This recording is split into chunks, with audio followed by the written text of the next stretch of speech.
Combien coûte réellement le coût de la vie à Dubaï? C'est ce qu'on va voir dans cette vidéo d'un point de vue d'un gars qui est vraiment à Dubaï. Je suis à Dubaï depuis le 13 janvier 2026 et nous sommes aujourd'hui, il est 3h33 du matin, nous sommes le mercredi 11 mars 2026 pendant le conflit Iran-États-Unis. Voilà, c'est toujours le cas et de toute façon j'en parlerai dans une autre vidéo que je vais tourner juste après. Je vais d'abord vous présenter ce qui coûte le moins cher pour aller petit à petit vers ce qui coûte le plus cher, sachant que je vais en fin de vidéo vous présenter le budget éco, le budget normal, le budget confort et le budget luxe. Comme ça, il y en a pour tout le monde. Alors pour commencer, la partie la plus abordable, c'est les transports. Donc il va y avoir un peu deux catégories, ceux qui vont beaucoup bouger et ceux qui vont très peu bouger. La plupart des gens qui viennent ici sont des expats, donc ils sont souvent des business en ligne. S'ils ont des business en ligne, ils bossent depuis chez eux, ce qui fait qu'ils vont avoir assez peu de trajets à faire dans leur semaine. Globalement, d'après ce que j'ai calculé, quelqu'un qui va de temps en temps au restaurant, peut-être qu'il va prendre le taxi, on va dire une fois par semaine, le samedi soir, pour aller à un event ou pour aller au restaurant avec quelqu'un, ça va lui demander peut-être 10 euros, 20 euros à chaque fois. Donc ça va peut-être aller jusqu'à 40, 50 euros de déplacement mensuel. Mais globalement, quelqu'un qui est vraiment vachement casanier et qui est juste à Dubaï pour charbonner, pour faire son business, il va dépenser vraiment 20, 30 euros de taxi par mois. Et pas plus que ça en fait. Donc le budget éco en termes de transport, c'est ça, en comptant taxi plus métro. Le métro est vraiment bien ici, c'est pas comme le métro parisien pour ceux qui connaissent. Le métro est vraiment bien ici, je vous invite à vous renseigner sur ça. Abordable, avec un système où on paye à chaque station. Et c'est vraiment bien fait. Je l'ai moi-même testé, j'ai beaucoup utilisé le métro, je l'ai bien rentabilisé. Et franchement nickel, rien à dire. Pendant les heures de pointe c'est un peu galère, il y a pas mal de gens, c'est un peu la guerre pendant les heures de pointe, mais en dehors des heures de pointe, c'est vraiment très intéressant le métro. Et pour le team, ceux qui vont être sur les gens qui se déplacent beaucoup, donc ceux qui ont beaucoup de rendez-vous business, ceux qui veulent juste beaucoup se déplacer, beaucoup visiter, etc. Là, on va être sur un budget nettement plus important. J'ai écrit 200, 300 euros par mois, mais en réalité, ça peut être plus, ça peut être moins. Et ça compte aussi si jamais vous louez une voiture. Les voitures ici en location ou en achat sont moins chères qu'en France, sachant qu'il y a aussi l'essence qui est moins chère, donc c'est vraiment intéressant. Et au niveau des assurances pour les voitures, je crois que c'est plus ou moins le même prix, voire un peu moins cher. Mais prix d'occasion, vraiment si vous voulez acheter une belle voiture ici, sur le marché de l'occasion, vous avez énormément de bonnes choses. Donc je vous invite à vous renseigner sur ça si jamais c'est quelque chose qui pourrait vous intéresser, les voitures d'occasion, parce qu'ici il y a vraiment un gros marché. Donc j'ai mis 200-300 euros. Si vous vous déplacez beaucoup en taxi, si vous voulez de temps en temps aller à Abu Dhabi, faire des trucs comme ça, là forcément ça va représenter un budget un peu plus important, même si le taxi ici est vraiment abordable. Pour ceux qui veulent un petit peu voir, si vous avez déjà prévu de venir à Dubaï et que vous voulez vous donner une idée de quel prix va vous coûter tel trajet et que vous savez déjà où vous allez loger, mettez votre adresse sur Carim, installez l'application et après vous mettez là où vous voulez aller. Et vous aurez une idée directement du prix que ça va vous coûter en termes de taxi grâce à Carim. Ensuite, l'assurance santé. L'assurance santé, ça va être la deuxième grosse dépense, enfin la deuxième dépense en partant des moins chers. Assurance internationale, 150 euros par mois. En réalité, ça va dépendre de où vous la prenez, en sachant que si vous avez un visa travail, que vous êtes employé ici, normalement votre employeur vous paye votre assurance. Et quand vous prenez une société ici, vous avez un minimum, vous avez l'assurance la moins chère qui est compris normalement dans le package. Mais voilà, ça peut être 120, 150, 200 euros par mois, des fois encore plus. On va dire 150 euros par mois. Voilà, c'est une bonne assurance qui vous couvrira si vous arrive des petits malheurs ici. Je vous recommande d'en prendre une, certains n'en prennent pas, mais c'est mieux d'en prendre une. Ensuite, troisième dépense, la nourriture, évidemment. Restaurant, j'ai mis 50 euros par semaine pour 2-3 restaurants, parce qu'en fait ici les restaurants sont vraiment ok en termes de prix. Alors évidemment il y en a pour tout le monde. Si vous allez en face du Burj Khalifa, que vous voulez vous faire plaisir et que vous voulez aller dans les trucs huppés, évidemment vous allez payer beaucoup plus cher, vous allez payer 100, 150, 200 euros par personne, ça clairement. Ici il y a de quoi faire pour ceux qui veulent flamber, mais il y a vraiment pas mal de bonnes choses, milieu de gamme, sans aller dans les trucs paquis vraiment très low cost. Vous pouvez vraiment bien manger ici pour 12-15 euros sans souci par personne, en comptant la boisson et le plat principal. Donc voilà, 50 euros par semaine pour 2 restaurants, 3 restaurants par personne, ça me semble honnête. Et les courses ici vraiment intéressant. Le magasin, je vous conseille Viva, et c'est nettement moins cher qu'en France. Je vais pas dire que c'est beaucoup moins cher non plus, mais perso moi je suis de Seine-et-Marne en France, Et bon, peut-être qu'en Seine-et-Marne c'est un peu plus cher que dans certains autres départements, mais franchement agréablement surpris du prix de la bouffe ici. La viande est moins chère, les légumes sont moins chers, les féculents, les pâtes c'est 1 euro le kilo, les patates douces c'est 1 euro le kilo.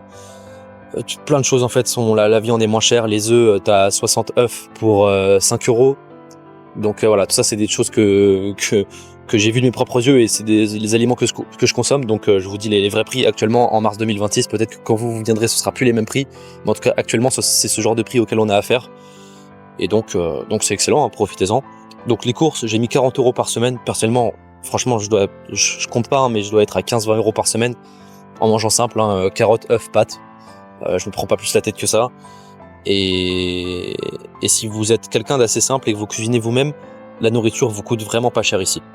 Et voilà, si vous sortez 10-15 euros à chaque fois, si vous mangez dans des trucs normaux, bien notés, où vous êtes bien servi et tout, pas des trucs UP, pas des trucs low cost, dans la normale. Ensuite, là c'est la dépense qui fâche un petit peu, vu que c'est la plus grosse, c'est la partie logement. C'est le seul truc, honnêtement, qui est cher à Dubaï, et encore cher en soi par rapport à ce à quoi on a accès, ça reste ok. Ce sont les appartements, les maisons, ça va surtout concerner les appartements.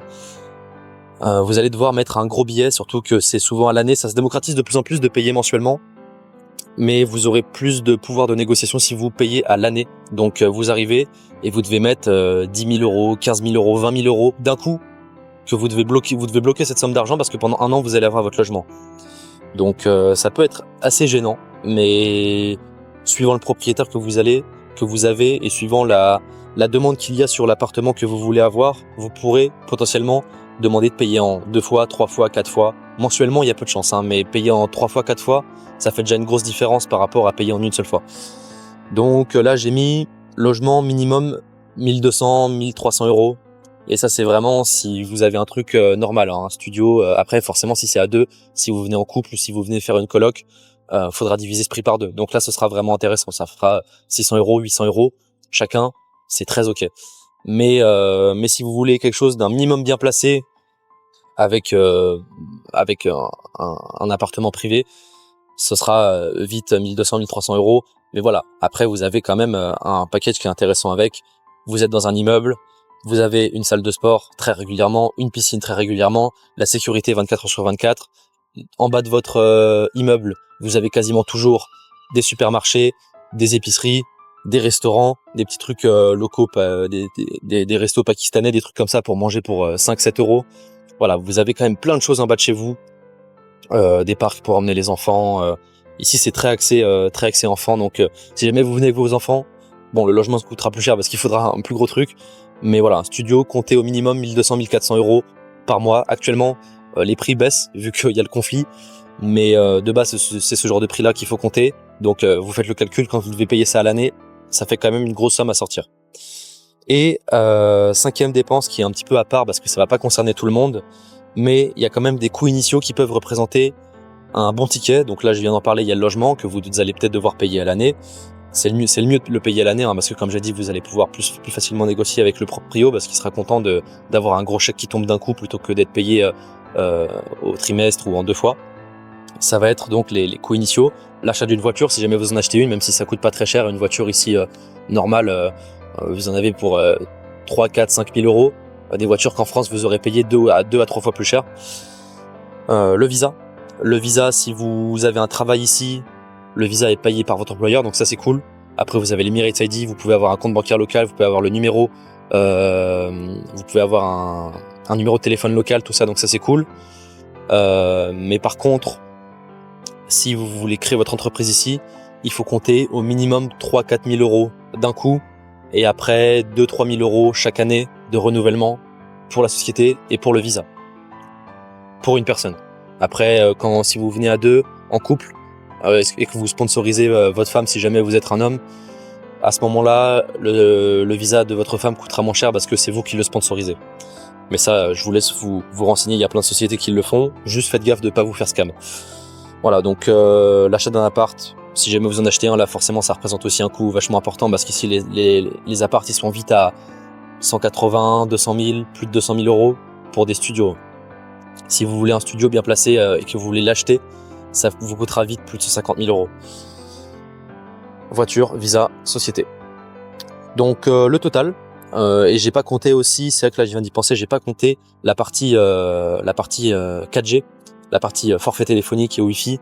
Ça c'est quand même souvent plus cher qu'en France. En France on a de la chance d'avoir Free, d'avoir SFR, etc. Des choses qui sont pas très chères, hein. Vous pouvez avoir des bons packages pour 20 euros, 30 euros par mois. Ici ça va être plus cher, ça va être souvent 50, 70 euros par mois, voire plus. Si vous voulez avoir un très bon Wi-Fi avec 4G illimité ou autre, plus le numéro de téléphone local, vous serez souvent vite à 100 euros par mois.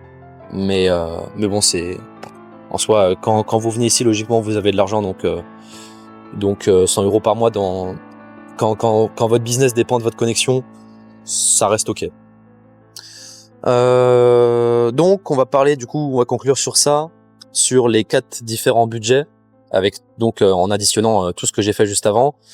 Le budget éco, donc si vous allez vivre par exemple dans une colocation ou encore mieux dans une auberge, les auberges ici sont pas trop mal, hein. Si vous en trouvez certaines qui sont bien notées sur Airbnb ou sur Booking et que vous en prenez une là-dessus, vous pourrez avoir des logements pour 2500, 3000 dirhams, des fois moins.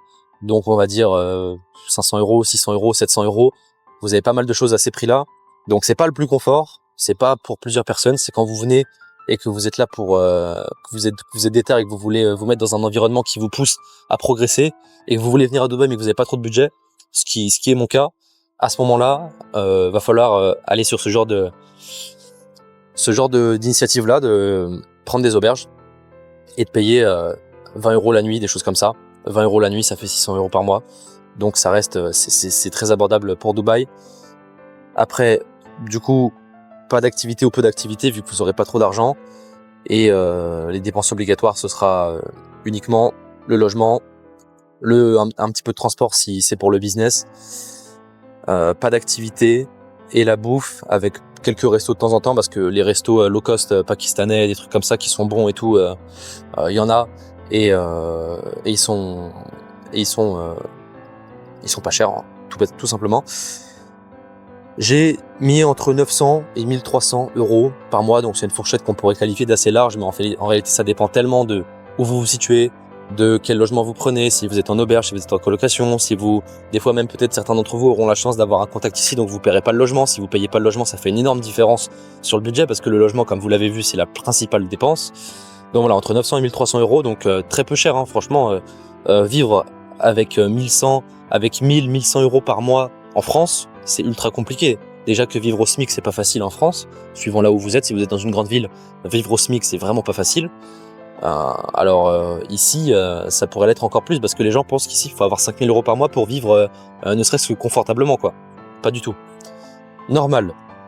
Donc là, si vous vivez, de temps en temps, vous allez vous faire des restos, des activités, mais sans flamber, quoi, vraiment, en regardant quand même vos dépenses. J'ai mis entre 1700 et 2000 euros par mois, chacun. Mais si vous vivez à deux dans le même appart, du coup, l'appart est divisé par deux, hein, ça encore une fois, hein, donc ça, c'est quand même vraiment à prendre en compte.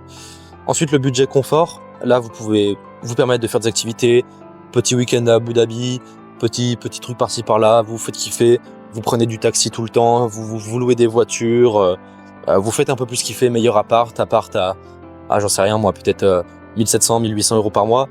Là, j'ai mis autour de 3000 euros par mois, par personne, comme budget confort. Et ensuite, budget luxe, 5, 6000 et plus. Donc là, gros resto, activité, là c'est vraiment, je regarde pas ce que je dépense, quoi. En gros, c'est vraiment vous faites plaisir. Et puis y a pas de limite. Enfin, y a pas de limite. Peut-être pas non plus parce que Dubaï ça va vite. Si vous êtes un flambeur, les 5000 euros par mois vous les dépensez très rapidement. Mais selon moi c'est un budget luxe. Donc ce que certains sur les réseaux sociaux décrivent comme un budget qui n'est pas assez gros pour vivre à Dubaï, c'est le budget que je décris comme budget luxe. Alors si on devait vraiment dire luxe en mode meilleur appart de Dubaï, etc. Oui, il faudrait avoir encore plus. Mais en gros, à 5000 euros par mois, ici, enfin si vous dépensez 5000 euros par mois, ici, vous faites kiffer. Vous sortez tout le temps, beach club, vous mangez tout le temps au resto, parce que les courses ici, ça coûte rien, donc vous pouvez manger au resto. Et puis voilà, vous faites vraiment kiffer. Franchement, 5-6 000 euros par mois de dépenses. Donc si vous gagnez 8-9 000, vous pouvez mettre 3-4 000 de côté et flamber le reste. Et c'est ok. Sachant que derrière, pas d'impôt sur le revenu, 9% sur la société à partir de 375 000 dirhams à l'année. Actuellement, c'est la loi actuelle. Peut-être que ça va changer d'ici là. Renseignez-vous bien.